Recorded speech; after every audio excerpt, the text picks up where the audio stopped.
काली नजर। माँ, माँ। अरे क्या माँ माँ कर रहा है? बकरी का बच्चा है क्या? अरे माँ, मजाक छोड़ो।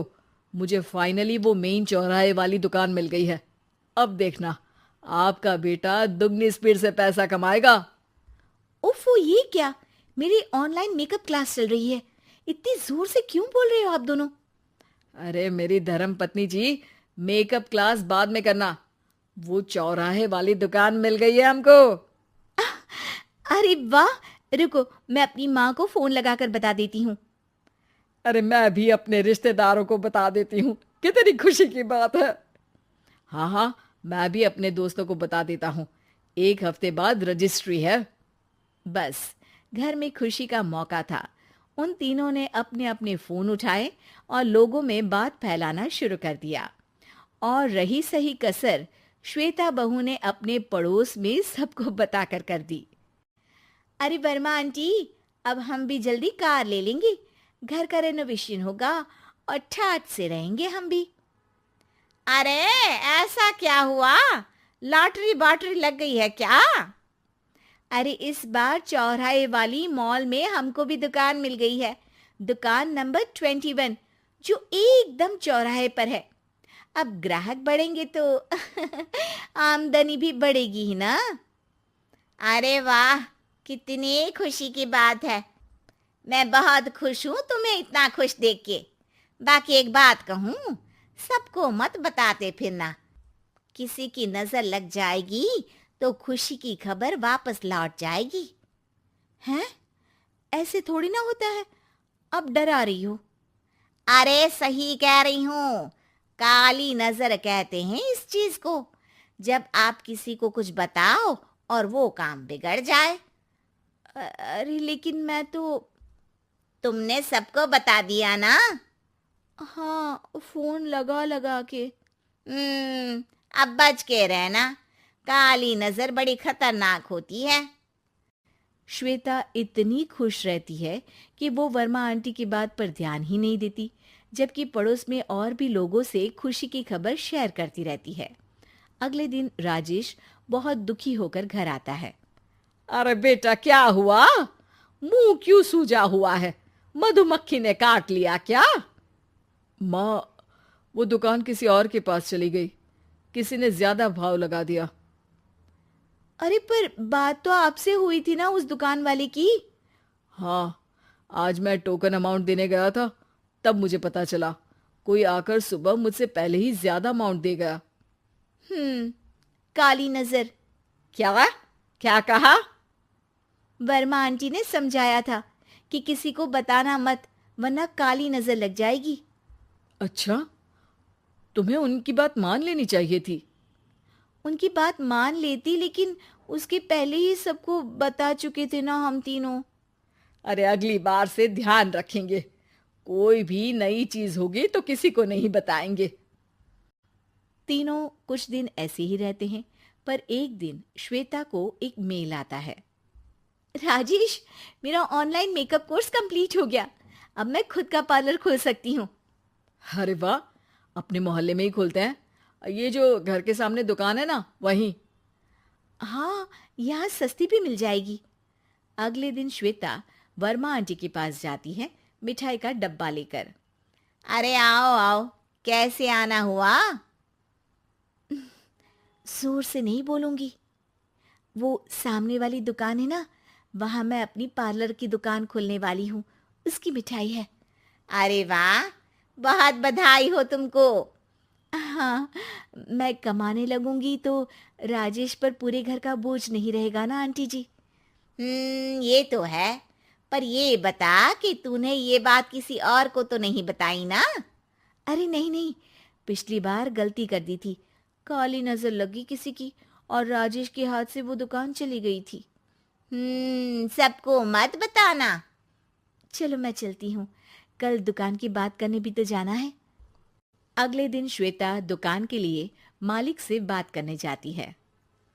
अरे लेकिन दुकान तो हम कल रात को ही किसी को दे चुके हैं। कल ही? हाँ, कल ही। 2 दिन बाद कोई यहाँ पार्लर भी खोल लेगा। अब कहीं और दुकान देख लीजिए। अरे पर हमको भी तो पार्लर ही खोलना था। हाँ भाई, एक ही दुकान है, आधी आधी तो नहीं दे सकता ना मैं। राजेश और श्वेता घर पर हताश होकर आ जाते हैं। इस बार तो किसी को बताया भी नहीं था, अब किसकी काली नजर लग सकती है। सुनो, तुमने माँ को बताया था क्या? अरे कैसी बात कर रही हो, माँ की नजर थोड़ी ना लगेगी। पक्का तुमने किसी को नहीं बताया था ना? सिर्फ वर्मा आंटी को बताया था, उन्होंने ही मुझे किसी को नहीं बताने को कहा। अरे यार, तुम भी सही हो, मेरी माँ को नहीं बताने को कह रही हो, पर वर्मा आंटी को बताना तुम्हें जरूरी लगा। अरे वर्मा आंटी ने ही तो काली नजर के बारे में बताया था ना, वो हमेशा हमारा भला ही तो चाहती हैं। मेरी माँ भी हमारा भला ही चाहती है। अरे पर चिल्ला क्यों रहे हो? बात नहीं कर सकते क्या आराम से? नहीं आता वो आराम से बात करना, और करना भी नहीं चाहता हूं मैं। दुकान जाने का दुख गुस्से में बदल गया था और राजेश और श्वेता में बात बंद हो गई थी। 2 दिन बाद मोहल्ले में पार्लर का इनॉग्रेशन हुआ, जिसमें मोहल्ले के सभी लोगों को बुलाया गया, पर श्वेता, राजेश और माँ नहीं जाते। माँ, अंदर आ जाओ, क्या देख रही हो? अरे नया पार्लर देख रही हूं अपने आंगन से। देखो, माँ को दूसरे का सुख देखने में कितना मजा आ रहा है, मेरा दुख नहीं दिख रहा इन्हें। यहाँ मेरा पार्लर भी तो हो सकता था। अरे चुप रहो यार, हर बात में लड़ाई क्यों ढूंढ रही हो? राजेश और श्वेता फिर बहस करने लगते थे। तभी माँ ने दोनों को बाहर बुलाया। अरे जरा देखो तो, दुकान चलाने वाले का बोर्ड पर नाम क्या लिखा है? श्रुति वर्मा। गाड़ी निकाले बेटा, हमें कहीं जाना है। काली नजर का इलाज कराने? राजेश अपनी बाइक निकालता है। तीनों ट्रिपलिंग कर रहे हैं। माँ राजेश को उस मॉल वाली दुकान पर लेकर जाती है जहां राजेश अपनी दुकान खोलने वाला था। यही दुकान लेना चाहता था ना तू? हाँ, पर इनको भी दुखी करने लेकर आई हो क्या यहाँ पर दुकान दिखाकर? वहां काफी नहीं था? अरे श्वेता, थोड़ा सब्र रख, अभी पता चलेगा कि हम यहाँ क्यों आए हैं। बता, इस दुकान चलाने वाले का नाम क्या है? अनुपम वर्मा। कुछ समझ में आया? वो दुकान वाली श्रुति वर्मा, ये दुकान वाला अनुपम वर्मा, और हमारे पड़ोस में हमने उस दुकानों के बारे में बताया किसको था? अब वर्मा आंटी को। मतलब वर्मा आंटी ही हमारा काम बिगाड़ रही है? नहीं नहीं, ऐसा नहीं हो सकता, ये बस इत्तेफाक है।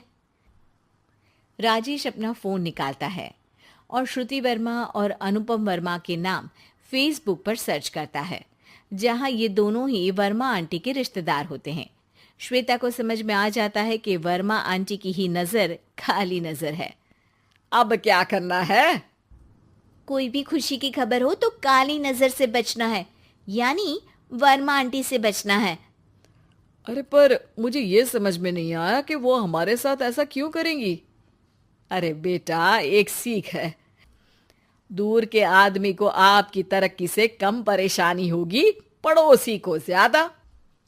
दोनों माँ की बात में हामी भरते हैं और अगला काम चुपचाप करने की कसम खाते हैं, ताकि आगे से वर्मा आंटी कोई काम ना बिगाड़ सके। दोस्तों, हमें उम्मीद है कि आपको हमारी ये कहानी पसंद आई होगी। कृपया हमारे चैनल को सब्सक्राइब करें और सभी अपडेट्स के लिए बेल आइकन जरूर दबाएं। और हाँ, वीडियो लाइक और शेयर करना मत भूलिएगा।